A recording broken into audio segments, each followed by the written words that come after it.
Do do do do do do do do do do do do. You know, whenever I think of the show, I think of it more as a news show broadcast, and I wish I had like cinematic stuff and like intro music and all that. You know what I'm talking about, right? I could wear my suit with the papers, whatever. What's going on, everybody? Welcome in. My name is Harrison, Scary Harry 22 online, and let's talk about rounds number 2 and looking forward to the elimination rounds and the grand finals of Major 1 in the CDL. That's right, as you can see behind me, we have the results of round 2 of the major bracket, and let's go over the rounds real quick. So game 1 was the New York Subliners going up against the Seattle Surge. Now, I don't think it's any surprise that going into the tournament, the Toronto Ultra were the favorites, were the top dog. However, once we got going, the New York Subliners, they looked good.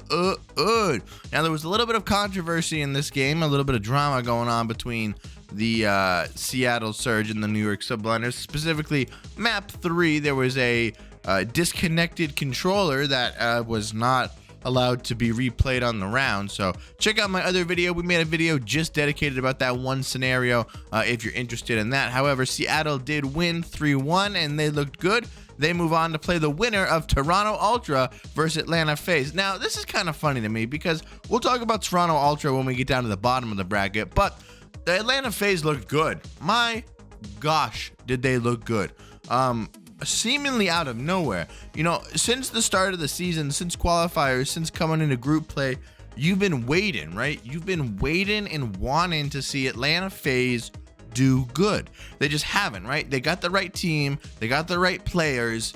How come it hasn't clicked yet? Well, I'll tell you what, their match against Toronto Ultra, it clicked. Everybody looked good. They were all firing on all cylinders. It was really something exciting to watch, and I was so excited to finally see Atlanta FaZe show up, and they ended up beating Toronto Ultra 3-1, sending Toronto down to the losers bracket where they would have to play the Los Angeles Thieves. But the main story in this game is Atlanta FaZe looked really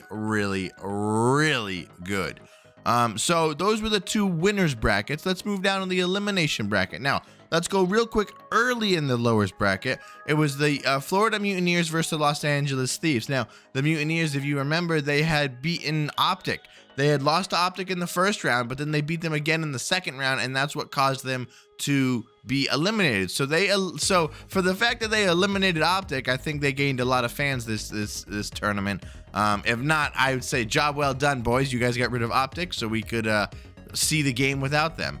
But they ended up getting swept. It was the only sweep in this entire portion of the bracket, and they did get swept by Los Angeles Thieves. Again, I'm not trying to hate on the Thieves or anything. This just seemed more of a Mutineers were being outclassed by a better team rather than the Los Angeles Thieves were so much better. But so the Thieves moved on to go against the Toronto Ultra because they lost to Atlanta FaZe. And this game was an exciting game. This game, Scrappy, who's arguably the best player of the entire tournament, I think you could make a case for him, and you could also make a case for a few other players, but he had a 40 bomb in this game.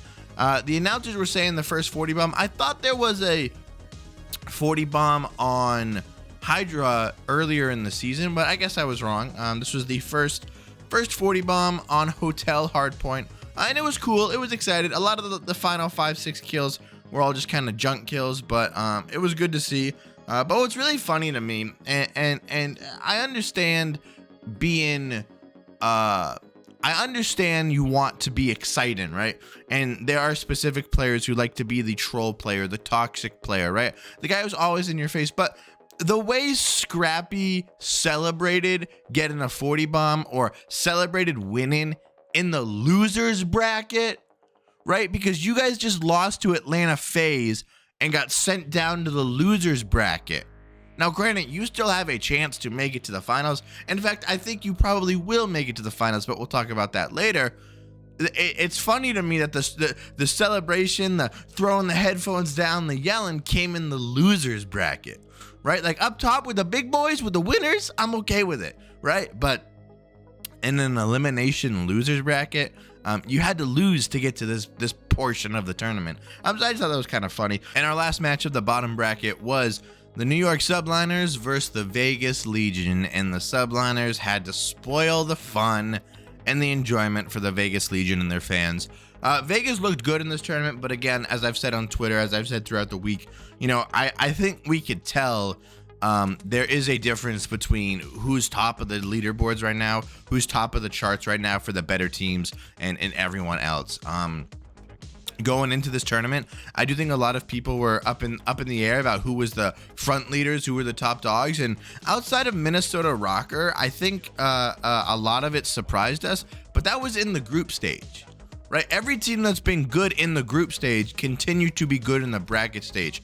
So to see things like Seattle beat Subliners or FaZe beat Toronto, although it's good for those teams, it's not really surprising to me, simply because every team in this bracket had to show an above everyone else performance to get here. Does that make sense? So it could go either way for the rest of the way, but we are down to our final 4 teams, and let's talk about them. It is Seattle Surge, Atlanta FaZe, Toronto Ultra, and the New York Subliners. Now, the top of the bracket, Seattle Surge and Atlanta FaZe. So let's talk grand finals qualifiers. Let's start with the top of the bracket, Seattle Surge and Atlanta FaZe. This game is, it's hard to pick, right? Because both of these teams had to beat teams that they were not favored against, right? Atlanta FaZe beat Toronto 3-1, but Seattle beat New York 3-1 as well. I do think Atlanta FaZe will squeeze out the win here. I think it'll be a close series. I think it'll be a good series. But my prediction right now will be Atlanta FaZe beats the Seattle Surge, and Atlanta FaZe qualifies for the grand final of Major 1. Now, on the bottom bracket side of this, Toronto versus New York, here's what I'm hoping for, okay? What I'm hoping for is New York beats Toronto, so we get a rematch of Seattle and New York, right? I think that'll be a great series. I really don't know how this series is going to go.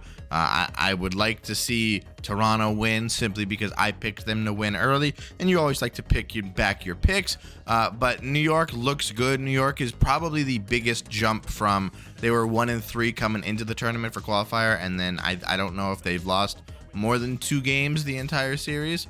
So it's exciting to see what they can do going against Toronto. But I do think if Toronto's firing on all cylinders, I think Toronto can be a powerhouse. Either way, I think we're gonna get a rematch of earlier, right? We're either gonna get Seattle and Subliners again, or we're gonna get Atlanta FaZe and Toronto again, right? Which is kind of interesting because of the 4 teams that are left, it is the 4 in the winners bracket, right? That is something actually pretty interesting when you look at that. Anyway, I'm rambling too much. We had to make a call here, so I'm gonna call and I'm gonna say Toronto beats New York, Seattle and Toronto play, and then Toronto beats Seattle. So the grand finals is a rematch of Atlanta FaZe versus Toronto. Now, that's my prediction. If I'm wrong, I'm wrong. If I'm right, I'm right. We will be doing a video. The reason we are doing this video now and not later is because I want to do a specific video on the grand final where we'll go a little bit more in depth about everything. So, but that's it, everybody. Thank you so much for listening, watching, whatever you did. I don't know how you watch these, but I thank you so much for watching them. And we'll see you guys tomorrow, or probably later tonight, actually, when we post the video. So make sure to stay tuned for all that. And okay, bye.